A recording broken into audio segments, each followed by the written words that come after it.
갑자기 땡땡땡이 나타나면 큰일 납니다. 중년 건강 적신호 5가지. 중년의 건강 정말 중요하다고 입이 닳도록 말씀드려도 부족함이 없죠. 오늘은 중년들에게 갑자기 나타날 수 있는 건강 적신호 5가지에 대해 이야기해 보려고 합니다. 이 신호들을 놓치고 방치하면 정말 큰일 날 수 있다는 점 꼭 기억해 주세요. 첫 번째 적신호는 바로 끊이지 않는 피로감과 무기력감입니다.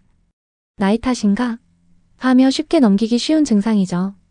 하지만 예전 같지 않게 피로가 몰려오고 충분히 쉬어도 개운하지 않다면 몸이 보내는 SOS 신호일 수 있습니다.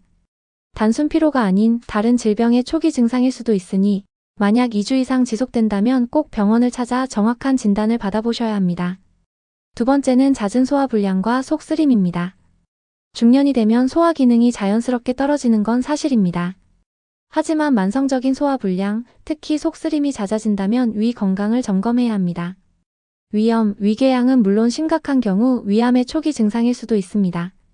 규칙적인 식습관은 기본이고요. 증상이 계속된다면 내시경 검사를 통해 위 건강 상태를 확인하는 것이 중요합니다. 세 번째 적신호는 갑작스러운 체중 변화입니다. 체중계 숫자에 무심하게 지나치지 마세요. 특별한 이유 없이 체중이 급격하게 늘거나 줄었다면 우리 몸에 이상이 생겼다는 신호일 수 있습니다. 갑작스런 체중 감소는 암이나 당뇨병, 체중 증가는 심혈관 질환의 위험 신호일 수 있습니다. 정기적으로 체중을 체크하고 변화가 있다면 전문가와 상담하는 것을 잊지 마세요. 네 번째는 쉽게 잠들지 못하거나 잠에서 자주 깨는 수면 장애입니다. 잠은 단순히 쉬는 시간이 아니죠. 우리 몸의 회복과 재충전의 필수적인 시간입니다.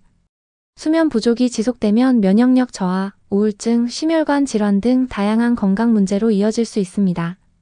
규칙적인 수면 습관을 만들고 심각한 수면 장애는 전문가의 도움을 받는 것이 필요합니다.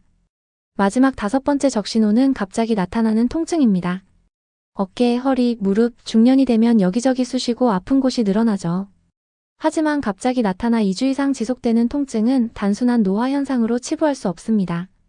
이런 통증은 삶의 질을 떨어뜨리는 것은 물론 심각한 질병의 징후일 수도 있습니다. 통증을 참지 마시고 전문의와 상담하여 적극적으로 치료해야 합니다. 수줍은 코끼리 역시 어느 날부터 왼쪽 어깨가 쑤시고 아팠었는데 근육통이겠지 생각하고 진통제를 먹으며 방치한 적이 있었습니다. 점점 더 심해졌지만 이런저런 일로 바빠서 한 달쯤 지난 뒤에야 병원에 갔더니 오십견이었습니다. 치료 시기가 늦어서 그런 건지 2년이 지난 지금도 왼쪽 어깨가 완벽하게 움직이지 않습니다. 50대, 인생의 후반전을 건강하게 보내기 위한 중요한 시기입니다.